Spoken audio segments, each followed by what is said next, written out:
বন্ধুরা, আজকে বিকাল বেলায় মঙ্গলবার হঠাৎ আমরা মাঠ ভ্রমণ করতে বেরিয়েছি।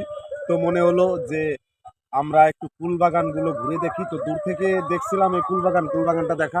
তো দূর থেকে নেট দেখে আমরা দুজনা ভাবলাম যে একটু ঘুরে আসি, আর মনে মনে ভাবছিলাম যে নেটে হয়তো প্রচুর পাখি টাকি রাত্রে বেঁধে পড়ে থাকে, মরে যায়।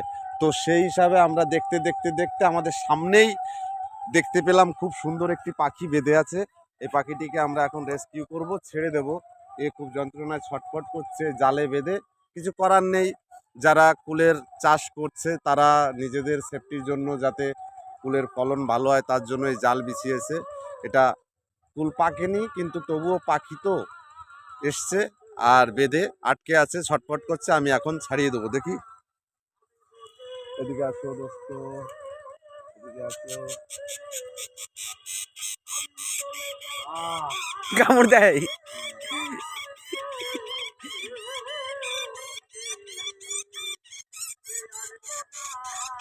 এটা ডেঞ্জারাস তো গুরুদেব পাখিটা।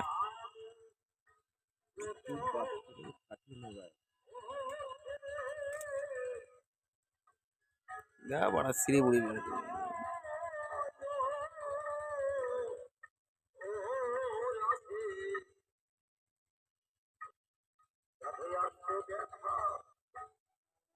এই যে